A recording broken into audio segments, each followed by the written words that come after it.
माता ला इन शकरतुम ला अज़ीदन्नकुम, तुम शुक्र करो मैं नेमतें बढ़ाता चला जाऊंगा। आज से जिनके हालात ठीक नहीं है वो शुक्र शुरू कर दें, शुक्र शुरू कर दें, आज से शुरू करें और 1 महीने तक शुक्र अदा करें। अगर उनका हाल ना बदले तो कयामत के दिन नहीं, दुनिया में ही मुझे चौराहे पे खड़े होकर कहना कि तू झूठा है, तेरी बात में कोई असर नहीं, तूने झूठी बात बताई। क्योंकि खुदा की कसम, जब कोई किसी के यहाँ मेहमान आता है ना, खाना खाता है, तो वो कहता है भाई खाना बड़ा अच्छा है, खीर बड़ी अच्छी है, वो कहता है और लो और लो। और एक दिन ऐसा भी होता है कि मेहमान ज्यादा खाने वाला हो तो आदमी शर्मिंदा हो जाता है कि यार मैंने इतने ही कबाब बनाए थे मगर ये कबाब की तारीफ कर रहा है, अब कहां से लाऊं। जिसका तारीफ करता है उसका दिल करता है और दे और खिलाए। ऐसे ही मेरे रब की शान ये है कि जब उसके खाने की कोई तारीफ करता है उसकी नेमतों की, तो उसकी रहमतें और नवाजती हैं। तुम तारीफ करते जाओ, वो तुम्हें नवाज। वाह वाह वाह, नारे तकबीर, नारे रिसालत, मसलके आला हज़रत, अल्लाह सुभान अल्लाह, वाह वाह वाह वाह वाह, जिंदाबाद जिंदाबाद। ये जो पैसे अच्छी जगह खर्च किया करो, पैसा फिर और आएगा। हाँ, पैसे के साथ बुरा सलूक करो। बुरा सलूक पैसे के साथ ये है कि उसको दिल में न रखो। पैसा तुम्हारा वो नहीं जो बैंक में है।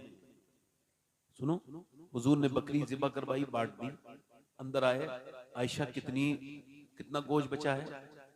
3-4 बोटियां। हुजूर ये बची हैं? फरमाया ये नहीं बचा, बचा वो है जो हमने अल्लाह की राह में दे दिया। अब मेरी बहनें बैठी हैं, मुझे बड़ी जिम्मेदारी है। अगर मुझे कोई डिस्टर्ब नहीं करेगा 1 आध घंटे तक तो मैं तकरीर कर लूंगा। अगर मैं डिस्टर्ब हो गया तो नहीं कर पाऊंगा, क्योंकि थोड़ा सा मैं सेंसिटिव इंसान हूं। हमारे अकील सिद्दीकी साहब अभी मदीने से आए हैं, अल्लाह ताला इनको बरकतें अता फरमाए। और इमरान बरकाती साहब ये मदीने शरीफ जाते हैं, नकीब अहले सुन्नत, माशाअल्लाह बड़ी अच्छी निखाबत कर रहे हैं। थोड़ा सा ई को कम करवा के करेंगे तो और अच्छी रहेगी। मगर ये हमारे क़िबला नसीम बरकाती साहब हैं, नहीं मेरे लिए ठीक था, ये जब मैंने कम करवाया तब ज्यादा था। मगर कोई बात नहीं, मुझे तो माइक नहीं भी होगा तब भी मैं तकरीर तो अपनी कर ही दूंगा इंशाअल्लाह। क्योंकि तकरीर कोई माइक से थोड़ी निकलनी चाहिए, तकरीर तो दिल से निकलनी चाहिए। माइक इनका बहुत अच्छा है और अल्लाह ताला इनको बरकत दे।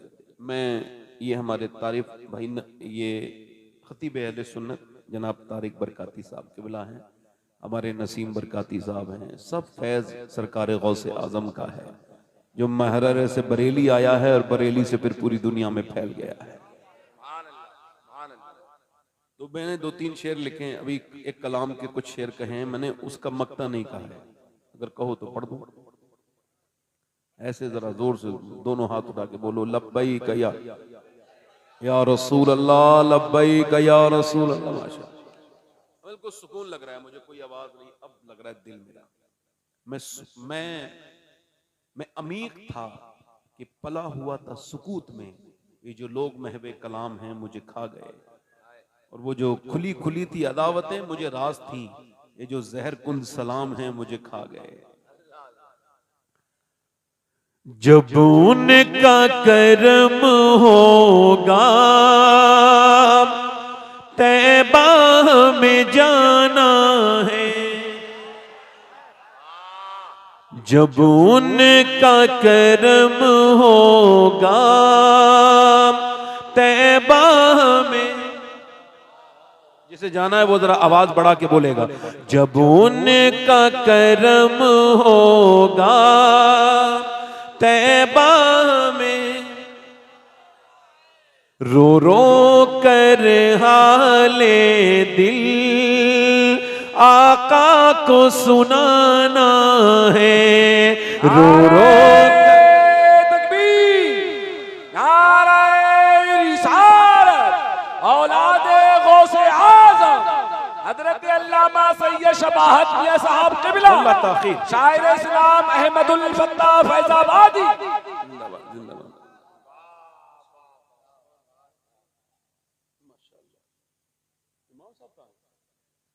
कौन नमाज कौन पढ़ाएगा?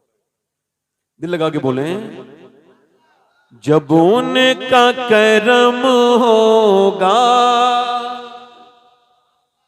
तैबा में जाना है, रो रो कर हाले दिल आका को सुनाना है, रो रो कर हाले आका को पढ़ो, आका को इसलिए कमाते हैं, इसलिए कमाना है, इसलिए कमाते हैं, इसलिए कमाना है। अब सारी उम्र तैबा आना और जाना। मेरे नोट लग जाएगा, चोट लग जाएगी, इतनी जोर से नोट ना मारो। दे रहा था मगर हिकारत से, मैं भी खुददार था, लिया ही नहीं। अदब से दो, दिल लगा के बोलो सुभान अल्लाह, दिल लगा के बोलो, मुस्कुरा के बोलो। हम लोग नजराना भी लेते हैं और अदब से भी लेते हैं, फर्क रहना चाहिए। ये उड़ाना उड़ाना ये ठीक नहीं है ना, बिल्कुल दिल लगा के बोलो सुभान अल्लाह। हाँ, जन्नत जिसे कहते हैं हम देख के आए हैं, जन्नत जिसे कहते हैं हम देख के आए हैं। एक प्यारा सा कूंचा है गुंबद वो सुहाना है, एक प्यारा गुंबद वो। आगे से दिसंबर में जलसा कराओ तो इसमें पराल वगैरह, पराल जो होता है इसको डाल देना, या कोई गद्दे बद्दे ऐसे बैठते हैं, लोगों को ठंड लगती है नीचे से। आप बड़े जन्नती लोग, ये जो आदत है ना आपकी, इतनी बैठे हो ठंड में, अल्लाह ताला आपको इसका बदला देगा। ये किसी और की मोहब्बत में थोड़ी, बस दिल में ये रखो कि हुजूर की मोहब्बत में बैठे हो। वरना कोई भी अपने घर से बाहर निकल के सर्दियों में रात में यहां नहीं बैठेगा, किसकी हिम्मत है, मगर ये करम है मदीने वाले का। और जब अब एक शेर और पढ़ देता हूं, फिर अपनी तकरीर शुरू करता हूं। एक आदमी मर रहा है और अपने घर वालों से जरा कुछ कह रहा है, सुने क्या कह रहा है। जरा गुस्ल में लोगों चेहरे को सजा देना, जरा गुस्ल में लोगों चेहरे को सजा देना, मुझे कब्र में जाते ही मुंह उनको दिखाना है, मुझे कब्र।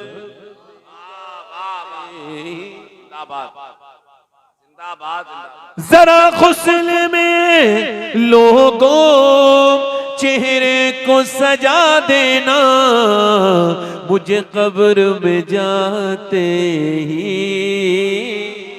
मोहन को दिखाना है, एक प्यारा सा गुंकूचा है गुंबद वो सुहाना। इसमें शेर बहुत है, चूंकि मुझे भाई को पढ़ना है, अहमदुल फत्ता भाई को। मैं भी बैठा रहूंगा, आप भी बैठे नहीं जब वो बैठे। लाहौर में, ध्यान से सुनिए भाई, तो एक को कम करें। लाहौर में माइक बिल्कुल ऐसी रहने दीजिएगा, अब कुछ मत कीजिए इसमें, अपने हाथों को आप हटाएं। बहुत अच्छा माइक है, अल्लाह आपको बरकत अता फरमाए। सारे जलसे वाले अगर आप ही का माइक लगवाएं तो हमारे लिए बड़ी आसानी रहेगी। क्या नाम है इस माइक? Khan sound service. कहाँ का है? परसा खेड़ा का माइक है, अच्छा माइक है। लेकिन मैंने आपका एडवर्टाइज कर दिया, चूंकि जो आप पर एहसान करे आप उस पर एहसान करें। भाई इन्होंने अच्छा माइक लगाया, मुझे अच्छा लग रहा है, तो फिर मैंने इस बात का सुना। मेरी बहनें सुने, पूरी तकरीर मेरी बहनों के लिए है, आज की पूरी तकरीर उन्हीं की नजर है। मर्दों के लिए भी बहुत कुछ है, आप भी आराम से बैठे सुने। अर्ज कर रहा हूं आपसे, लाहौर में अच्छे नंबरों से कुछ बच्चे पास हुए हैं, ज़हीन है, काबिल है।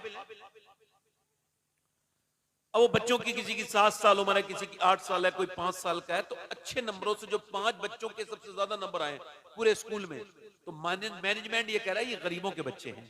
अक्सर गरीबों के बच्चे ही पास हो रहे हैं, अमीरों के बच्चे कहां होते हैं। तो गरीबों के बच्चे हैं, इनको हम पढ़ाएंगे, तालीम तुम्हारी रुकेगी नहीं, हम तुमको पढ़ाएंगे। फ्यूचर प्लान बनाओ, बताओ यानी आप क्या बनना चाहते हो मुस्तकबिल में, आने वाले वक्त में। अब सुनो, एक बच्चे ने कहा इंजीनियर बनूंगा, इंजीनियर बनने का ख्वाब है। एक बच्चे से कहा तेरा, कहने लगा मुझे डॉक्टर बनना है। एक से पूछा तू, कहने लगा मैं पुलिस में जाना चाहता हूं। एक ने कहा मैं फौज में जाना चाहता हूं। एक बच्चा जो सबसे ज्यादा ज़हीन भी था, हसीन भी सबसे ज्यादा वही था, कहा तुम क्या बनना चाहते हो।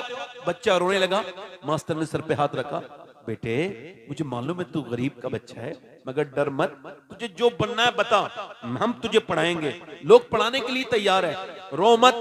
बच्चे से कहा गया ना, तो बच्चे ने सर ऊपर उठाया और कहने लगा मुझे सिहाबी रसूल बनना है। मास्टर ने कहा बेटे तुझे खबर नहीं, सिहाबी वो होता है जो हुजूर के जमाने में पैदा हो, हुजूर को देखे और ईमान पे इंतकाल कर जाए। कहा ये नहीं पता है, मगर मेरी माँ रोज औरतें और अपने बच्चों को लोरियां सुनाती हैं, झूठी कहानियां सुनाती हैं, मगर मेरी माँ कभी अबू बकर सिद्दीक की बात बताती है, कहती है अबू बकर सिद्दीक ने कैसी कुर्बानी दी, हुजूर को लेकर के गए और ऊपर हुजूर को गारे सौर पे अपने कांधों पे चढ़ा के लेके गए। मेरी माँ बताती है कैसे उमर फारूक आजम हुकूमत करते थे। मेरी माँ बताती है कैसे बिलाल के सीने पे पत्थर रखे जाते थे, कैसे बिलाल के ऊपर अंगारे रख दिए गए थे। मेरी माँ ये भी कहती है मास्टर साहब सिहाबी से अल्लाह के रसूल बहुत मोहब्बत करते हैं, तो मास्टर साहब मुझे सिहाबी बनना है। आप मुझे मास्टर रोने लगा। बच्चा बोला क्या मैं सिहाबी नहीं बनका? नहीं बेटे सिहाबी तो नहीं बनेगा, मगर आदमी बहुत बड़ा बनेगा। जब वो बच्चा बड़ा हुआ उसका नाम डॉक्टर मोहम्मद इकबाल था। उसी ने कहा था कि मोहम्मद से वफा तूने तो हम तेरे हैं।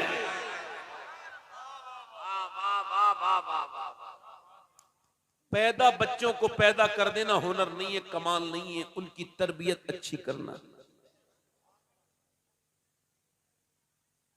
अगर चाहते हो बच्चा नमाजी बने तो पहले बाप को नमाजी बनना है। पहले लोग शादी करते थे तो नानी तक देखते थे, नानी ठीक होगी तो नवासी, है ना, नानी शरीफ होगी तो नवासी। बोलो देखते थे कि नहीं देखते थे? पहले के लोग खानदान चेक करते थे, दादी कैसी है, नानी कैसी है। अब तो नहीं करते। अब तो हाजी जी भी रिश्ता वही तलाश करते हैं जो मालदार ज्यादा हो। जब कोई हाजी मालदार रिश्ता तलाश करता है तो मुझे लगता है ये हज करके नहीं आया है, ऐसे ही कोई 2 नंबरी काम करके आया है। इसका हज कबूल नहीं हुआ। हज कबूल होता तो ये भिखारी थोड़ी होता। दूसरों की बेटियों को बेटी बड़ी नेमत है, बंदा दे रहा है। मगर आज के जमाने के लोग ये नहीं देखते। मैं कहता हूं मेरे भाई, मेरे दोस्त, आप सबसे कह रहा हूं, मैं सैयद हूं, मगर आज भी कोई लड़का इस महफिल में खड़े होकर वादा करे तो इस महफिल के सामने उसके हाथ चूमने के लिए तैयार हो जाऊंगा। वो अपने वक्त का मुजाहिद है लड़का, वो अपने वक्त का गाजी है बच्चा, जो ये कहे कि मैं शादी तो करूंगा अब्बा, मगर बगैर जहेज के करूंगा, दीनदार लड़की से करूंगा। बाप कहे क्यों? कि मेरा मुझे भिखारी नहीं बनना है। मांगने वाला होता है भिखारी, मुझे किसी दुनिया वाले से नहीं मांगना। मुझे आला हजरत का ये शेर समझ में आ गया है, कौन देता है देने को मुंह चाहिए, देने वाला है सच्चा हमारा नबी। नारे तकबीर, नारे रिसालत, नारे रिसालत, जिंदाबाद जिंदाबाद जिंदाबाद। उस लड़के के हाथ चूमने के लायक है। अच्छा, जब लोग गाड़ी लेते हैं ना शादी में तो बेचारों से डीजल पेट्रोल नहीं डलता, देखा होगा आपने। मगर जब हुजूर देते हैं तो गाड़ी भी देते हैं, पेट्रोल और डीजल के पैसे भी देते हैं। तो पहले लोग, अच्छा अब इस वजह से ही नेक शरीफ लड़कियां बैठी रह गई घरों में, बिगड़ी हुई लड़कियों के रिश्ते खूब आ रहे हैं चूंकि बाप मालदार है। शरीफ लड़कियों के रिश्ते नहीं आ रहे हैं। बेपर्दा जाहिल बेगैरत लड़कियों के रिश्ते भरमार से आ रहे हैं।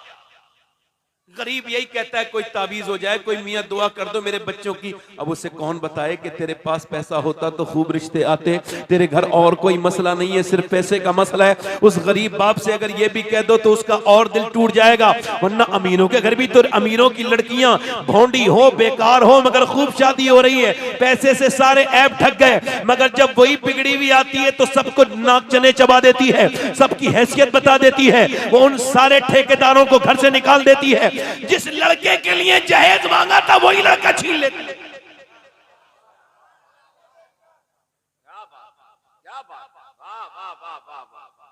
समझ आ रही नहीं आ रही?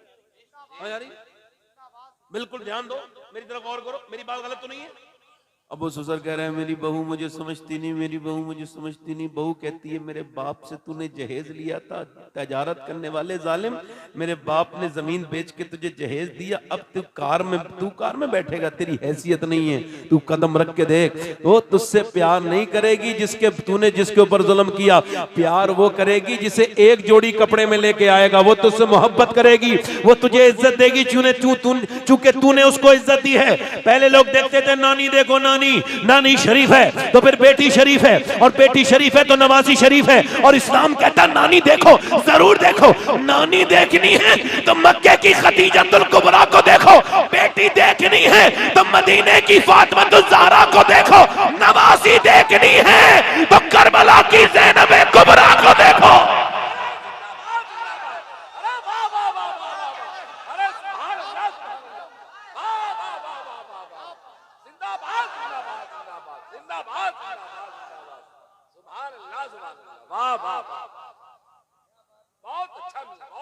अपने घरों को संभालो, अपने बच्चों के लिए नेक औरतें लाओ। एक औरत आए तो पूरा घर बिगाड़ दे। इकबाल कहता है कितनी खूबसूरत घर बना लो, ध्यान से सुनना, कैसे ही डेकोरेशन कर लो। आजकल लोग घर बना रहे हैं, सुनो तवज्जो करो, गौर करना मेरी बात पर। आजकल लोग घर बना रहे हैं, ये सी वाली टाइल्स यहाँ लगेगी, ये टाइल्स साफ बाथरूम की टाइल्स है, इसमें बाथरूम वाला डिजाइन लगा हुआ है, ये वहां नहीं लगा सकते। कहाँ पे? किचन। अच्छा किचन में कब बने हुए हैं, चाय की भापें उठ रही हैं उस पे। ऐसे लोग समझते हैं बेवकूफों की कोई कमी थोड़ी है दुनिया में। ये वहां पे लगेगा, कहाँ? किचन में। और ये सी वाली टाइल्स यहाँ नहीं लगाओ, ये यहाँ लगाओ, ये सोफा यहाँ रख दो, ये घर मेरा, ये घर में ऐसा डिजाइन वैसा डिजाइन। मगर इकबाल कहता है वो घर बर्बाद होकर रहेगा, चाहे कितना ही खूबसूरत आलीशान घर हो, उस घर को कोई बर्बादी से बचा नहीं सकता जिसमें हुजूर की बेटी सैयदा फातिमा की बातें नहीं होती हो।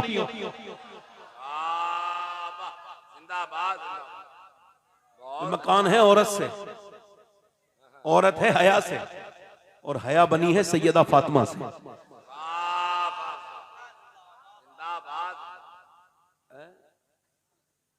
अब हया निकल जाए तो देखो, औरत के अंदर दो खूबियां हैं, एक हया एक वफा। और अगर ये दोनों निकल जाएं तो औरत किसी काम की नहीं रही। एक हया एक वफा, एक हया और एक वफा। अब सुनो, पहले की औरतें, एक औरत आई तो पूरे पूरे इलाके को बदल देती थी, ऐसी मिसालें हैं।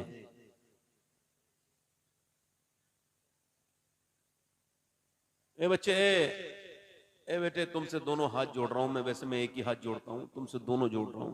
बेटे खामोश रहो, खुदा रसूल का वास्ता दे रहा हूं। तुम इधर आके उठ के आ जाओ, इधर आ जाओ, आ जाओ बेटे। ये बच्चे बड़े अच्छे हैं, बड़े अच्छे, बड़े अलग ही बैठना। अब तुम तो बेटा, हाँ माशाल्लाह माशाल्लाह, आ जाओ, बड़े अच्छे अच्छे। ये सब स्किल है, मुझसे सीख लो। जितने स्टेज वाले लोग हैं मुझसे स्किल सीखें। हाँ वो जो है कि नहीं? मेरी बात देखें, एक ए बेटे, बड़े अच्छे बच्चे हो आप, मुझे बुराई करने में मजबूर ना करो। इंसान के बच्चे बनो, इंसान के बच्चे एक बार में समझ जाते हैं। सब इंसान के ही हो ना, खामोश रहो। अगर ये कच्चा कोई बच्चा बोलेगा तो ये ठीक नहीं है, आवाज आएगी तो आप लोग डिस्टर्ब होंगे, है ना? सुनो, अरे वो खुदा के वास्ते भाई, कहाँ ये बच्चे, क्या मतलब है इन बच्चों का? इन्हें अलग अलग बिठा दो, एक आदमी जाके जाओ, बच्चों को अलग बिठा लो। ये बच्चियां देखो, बेटियां भी बैठी हैं, लड़कियां कितनी शरीफ होती हैं, एक भी बच्ची नहीं बोल रही है, मगर ये लड़के होते ही खतरनाक है, शुरू से ही आतंक फैला देते हैं। बैठो, बोलना नहीं बेटे, मेरी तो सुनो, मेरी तरफ, मेरी बातें समझ में आ रही है तुम्हारे? अब सुनो, एक खातून नेक आ जाए तो पूरे घर को जन्नत। आज के जमाने में अगर किसी के पास दौलत नहीं है, अच्छी बीबी है, अच्छी बीबी की पहचान बताऊं? हुजूर से पूछते हैं, चलो सरकार ने फरमाया बताओ मेरे सहाबा खैरुन निसा कौन है, बेहतरीन औरत। तो अर्ज की हुजूर जो पर्दा करे, फरमाया वो पर्दा भी करती है मगर मेरी मुराद को नहीं पहुंचे। का हुजूर जो नमाज पढ़े, फरमाया नमाज भी वो पढ़ती है मगर मेरी आप मुराद को नहीं पहुंचे। अर्ज की हुजूर फिर वो कौन है, आप ही फरमाए। फरमाया बेहतरीन औरत वो है, वो खैरुन निसा है कि जब उसका शौहर घर में आए शाम को थक के या कैसे भी, और जब उस पे नजर पड़े तो वो खुश हो जाए, अपने गम भूल जाए। वो अल्लाह के नजदीक खैरुन निसा है, सबसे बेहतरीन औरत है। खुशियां पैसे की मोहताज नहीं होती मेरे भाई। किसे नेक औरत मिल गई, जहान की दौलत मिल गई उसको, जिसे ख्याल रखने वाली औरत मिल गई, उसको जहान की नेमत मिल गई। सबसे बड़ा मालदार आदमी है वो, जिसकी बीबी उसके साथ अच्छे से बात करती है, उसका ख्याल रखती है। और ऐसा जाहिल अगर अपनी बीबी को नहीं समझ पा रहा है तो बड़ा बेहुदा इंसान है वो। एक चौधरी थे गैर मुनक़सिम हिंदुस्तान में, उनका नाम था बाज़ैद। 2 बीबियां थी उनके, 1000 बीघा जमीन थी। कितनी? 1000 बीघा से ज्यादा जमीन। पुराने जमाने की बात है। उन्होंने तीसरी शादी कर ली। तीसरी शादी हुई तो बीबी उनको ठीक मिल गई। कभी कभी बीबी ठीक भी मिल जाती है, इनको तीसरी ठीक मिली। ये बात क्यों कह रहा हूं? इस वजह से कि ये औरत ऐसी थी, इसका बाप भी नमाजी था, इसकी माँ भी नमाजी थी, इसके भाई भी नमाजी थे, पूरा घर नमाज पढ़ता था। थोड़ी देर बोलूं मामा या खत्म कर दूं? इजाजत है आपकी? अगर कहो तो आप आपस में बात ना करो, मैं डिस्टर्ब हो जाता हूं। बस सुनो। तीसरी बीबी उसको मिली। अब वो थी नमाजी खुद। यहाँ 100 नौकर हैं, कोई नमाज नहीं पढ़ता। ना इसका शोहर नमाज पढ़े, हल्का सा हुक्म करना भाई, ना उसका शोहर नमाज पढ़े, ना उसके घर वाला कोई नमाज पढ़े, ना कोई। अब बेचारी अकेली घुटने लगा दम उसका। सोचा नमाजी कैसे बनाऊं। ऐसा नहीं कुछ औरतें पढ़ी लिखी आ जाए ना कम पढ़े लिखे लोगों में, तो पूरी जिंदगी इसी बात पे लड़ती हैं कि मैं पढ़ी लिखी हूं और तुम पढ़े लिखे नहीं हो। इससे बड़ी जहालत कोई हो नहीं सकती। समझदार वो होती है, नमाजी वो नहीं होता जो अपने आप नमाज पढ़ के घमंड करे। नमाजी वो होता है जो अपने मोहल्ले वालों को भी नमाजी बना दे। नमाजी वो होता है, अल्लाह की बारगाह में पसंदीदा नमाजी वो है जो खुद भी नमाज पढ़ता है, दूसरों को भी नमाज की तलकीन करता है। अब उसने सोचा इनको नमाजी कैसे बनाना है। उसने सोचा तो देखा चौधरी के लिए दूध लेके जाता था नौकर, तो कहा तुम लेके नहीं जाओगे, मैं लेके जाऊंगी।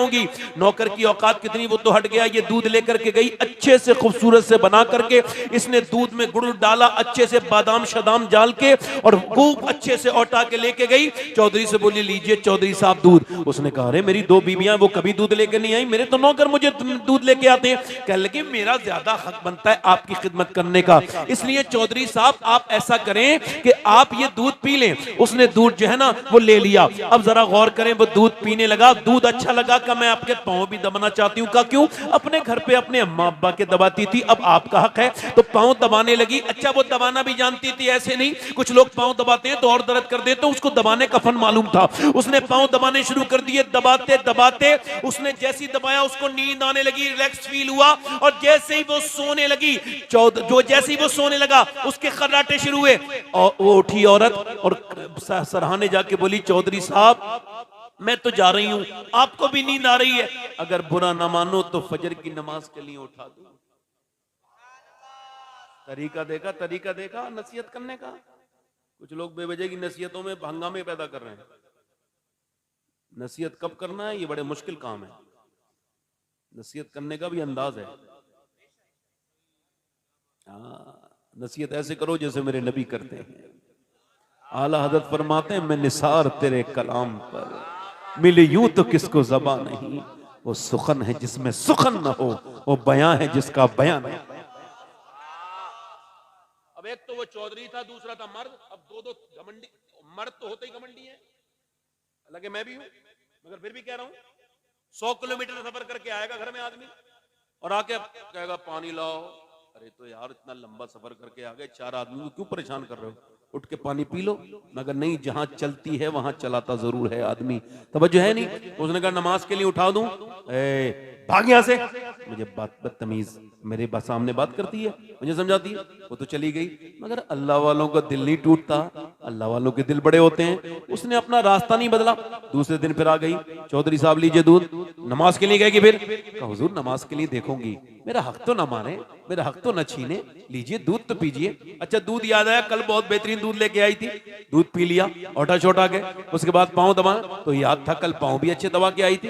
पाँव दबाने लगी, दबाने लगी, दबाने लगी। चौधरी को आने लगी नींद, और जब खर्राटे शुरू हुए लगी, चौधरी साहब आपको फिर नींद आ रही है, मैं जा रही हूँ। देखो बुरा ना मानना, और मैं उठ जा रही हूँ, अगर बुरा ना मानो तो फजर में उठा दूं, गुस्सा न करना। ऐसी लात मारी, ऊपर से नीचे गिरी पलंग से, उसका मुंह फट गया बेचारी का। नीचे पत्थर पड़े थे, पत्थर में जाके मुंह लगा, फट गया मुंह। एक लफ्ज नहीं बोला, आंखों से आंसू जरूर आए। बर्तन अपने उठाए, न जाने कितनी नेक माँ की बेटी थी, उसका बाप कैसा शरीफ होगा जिसने ऐसी बेटी को जन्म दिया, ऐसी बेटी को जिसने तरबियत दी। एक लफ्ज नहीं बोली, वो अल्लाह की नेक बंदी चली गई, मगर रास्ता नहीं बदली, आती रही, गालियां खाती रही, तकलीफें सहती रही, धक्के खाती रही, लाते खाती रही, मगर रोज कहती जरूर थी। एक दिन चौधरी ने कहा, तू चौधरी की बेटी है, बड़े चौधरी की बेटी है, तेरा बाप बड़ा आदमी है, फिर भी मुझसे पिटती है, गालियां खाती है, तुझको क्या लालच है जो रोज एक ही बात कहती है। कह लगी चौधरी साहब लालच की बात नहीं, मैं नमक हराम नहीं हूं, नमक हलाल हूं, तेरा नमक खाती हूं। नबी फरमाते हैं जब बेनमाजी मरेगा उसको इतनी प्यास लगेगी जो अपने करीम रब के सामने, अपने रहीम रब के सामने झुकता नहीं, इतनी प्यास लगेगी अगर 7 समंदर का पानी भी पी ले तो उसकी प्यास नहीं बुझेगी। ए मेरे सरताज, बेनमाजी जलील होके मरेगा, बेनमाजी कब्र की खतरनाक कीड़ों को देखेगा, कब्र में अंधेरी देखेगा, बेनमाजी कयामत के दिन फिरौन नमरूद के साथ खड़ा होगा। ए मेरे सरताज, आप मेरे सरताज हैं, अगर आप बेनमाजी रहेंगे तो मेरे बच्चे भी बेनमाजी, इसीलिए तेरी गालियां भी खाती हूं, तुझसे पिटती भी हूं, मगर तुझे नमाजी बनाना और कोई मुझे लालच नहीं। चौधरी के दिल में रहम आया, उसने नजर में ही ऐसे भले सुखन कहे, मैंने तो उसके पाँव में सारा कलाम रख दिया, दिल उसका भराया। कहा सुबह को तुम नहीं उठाना, मैं सुबह को तुझको उठाऊंगा। सुबह को चौधरी ने जब उठाया और जब उठा के वुजू किया, चौधरान ने साथ में, और जब वुजू करके नमाज में गई, वो गया तो ये भी सजदे में जाके मोमिना थी ना, फूट के बोली मालिक मैं दिल नहीं बदल सकती, ए बेपना ताकतों वाले, ए करीम तू दिल बदल दे। इसको झुकाने के लिए मैं, तुझे पता है मैंने कितनी चोटें खाई हैं, कितनी गालियां और तकलीफें सही हैं, तब मेरा आदमी यहां तक आया है। मालिक इसका दिल अगर सख्त है तो तू मुलायम कर दे मेरे रब, इसे तू अपना बना ले। अल्लाह का करम हुआ, तहज्जुद की नमाज भी नहीं छोड़ी। फिर उसने, उसके चौधरी का दिल अल्लाह ने बदला, और उसके बाद मियां एक बड़ी सी मस्जिद बनवाई जो आज भी बनी हुई है। और सुनो, 100 नौकर नमाजी, उसकी बीबियां नमाजी, सारा इलाके में नमाज की लहर दौड़ गई। एक औरत ने पूरी रियासत को नमाजी बना दिया, एक औरत आई पूरे इलाके को बदला। और जब इन दोनों के दरमियान अल्लाह ने बच्चा दिया, और जब इन दोनों के दरमियान बच्चा पैदा हुआ तो सुनो, वो कोई आम बच्चा नहीं था, बल्कि बकौले हुजूर मुफ्ती आज़म हिंद वो अपने वक्त का कुतुबुल अक़ताब था। उसका नाम सुल्तान मोहम्मद बाहू था, जिसने कहा था तस्बीह फिरी पर दिल नहीं फिरिया की लेना, तस्बीह पढ़ के हूँ इल्म पढ़ा पर अदब न सीखिया की लेना, इल्म नु पढ़ के हूँ। जब माँ बाप नमाजी होते हैं तो बेटा सुल्तान बाहू बन के पैदा होता है, माँ बाप जब नमाजी होते हैं तो बेटा अहमद रजा बन के पैदा होता है, माँ बाप जब नमाजी होते हैं तो बेटा मुफ्ती आज़म हिंद बन के पैदा होता है, माँ बाप जब नमाजी होते हैं तो बेटा बदियुद्दीन जिंदा शाहमदार बन के पैदा होता है, माँ बाप जब नमाजी होते हैं तो बेटा मोइनुद्दीन अजमेरी बन के पैदा होता है, माँ बाप जब नमाजी होते हैं तो बेटा अब्दुल कादिर जीलानी बनता है। और जब माँ बाप मदीने महीने में नमाज पढ़ते हैं तो बेटा करबला में सजदा करके कहता है मेरी माँ सजदा करबला में किया है, सर कयामत में उठाऊंगा।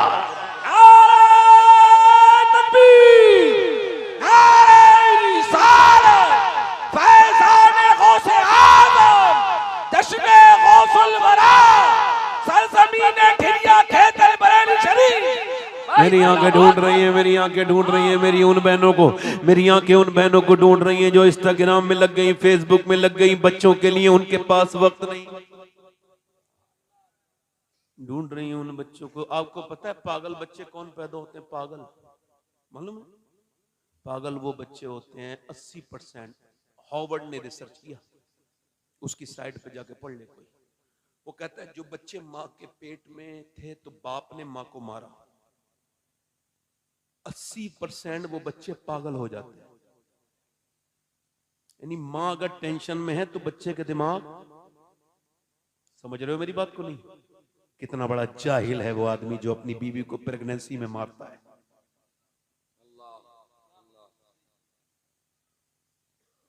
जब कोई औरत आपसे बात करे, आपकी बीवी, सबसे बेहतरीन बात ये है, हुजूर ने फरमाया नहीं समझाओ, नहीं फरमाया वो टेढ़ी पसली से है,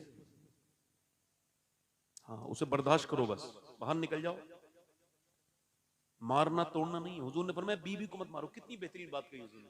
तो सुनो, हुजूर से बड़ी बात क्या है? कौन सा? खुदा के बाद कलाम मुस्तफा का सबसे बड़ा है। क्या फरमाया? अपनी बीवी को मत मारो, तुम्हें उससे फिर बात करने की हाजत होती है। इसका मफहूम ये है, हदीस का मफहूम ये है। अब जिसे मार रहे हो, जिस पे जुल्म कर रहे हो, फिर उससे एक दिन तुम प्यार का इजहार भी कर रहे हो, ये कौन सी बात है? अगर साथ रहना है तो झगड़ा कैसा? बीबी है तुम्हारी, कुछ गलतियां उसके अंदर है, तुम भी तो फरिश्ते नहीं हो ना, तो कुछ उसकी बर्दाश्त कर लो, अल्लाह तुम पे फजल करेगा। कुछ बोल रही है गुस्से में तो सुन लो। अब जरूरी थोड़ी है कि तुम उसको मारोगे, रिएक्ट करोगे। सुनो, जिसने अपनी बीबी को मारा उसके बच्चे अक्सर पागल, मतलब डॉक्टर को नहीं पता अपने, आपके सबके घर अल्लाह का फजल है बच्चे होंगे जो बड़े बुजुर्ग बैठे हैं, तो औरतों को जब प्रेगनेंसी होती है तो डॉक्टर कहता है ये खाना, ये नहीं खाना, ये खाना, टेंशन मत लेना, दिमाग को फ्री रखना, ये खाओगी तो बच्चे पे ये असर होगा, ऐसे रहोगी तो बच्चे पे ये असर होगा। ले, ये मेडिकल साइंस कह रहा है, अगर तुम्हें आयरन की इसके अंदर भरमार करवानी है तो खूब प्रेगनेंसी में तुम खाना, क्या खाएं? का खूब बादाम खाना, खूब सेब खाना, सेब के अंदर आयरन है, ताकतवर बच्चा पैदा होगा। विटामिन सी के लिए नींबू का इस्तेमाल करना प्रेगनेंसी में, विटामिन सी के लिए ज्यादा संतरे खाना, विटामिन डी के लिए धूप में ज्यादा बैठना, और विटामिन डी के लिए ज्यादा अमरूद खाना। अब आप मुझे बताओ, अल्लाह का बनाया हुआ सेब, संतरा, अनार, अमरूद अगर माँ खाए तो बच्चे पे असर हो जाए, तो क्या माँ अल्लाह का कुरान पढ़ेगी तो बच्चे पे असर नहीं होगा? जिंदाबाद, जिंदाबाद, जिंदाबाद, वाह वाह वाह वाह वाह, अरे क्या बात है, जिंदाबाद, जिंदाबाद, जिंदाबाद। बताओ, मैं आपसे पूछ रहा हूँ, थोड़ी देर और बोलना है मुझे, क्योंकि मुझे बड़ा ख्याल है अपने भाई का। दिल लगा के बोलो सुभान अल्लाह। अच्छा, मैं ऐसे कोई बात करता नहीं हूँ, दिल लगा के बोले सुभान अल्लाह। हम सब अल्हम्दुलिल्लाह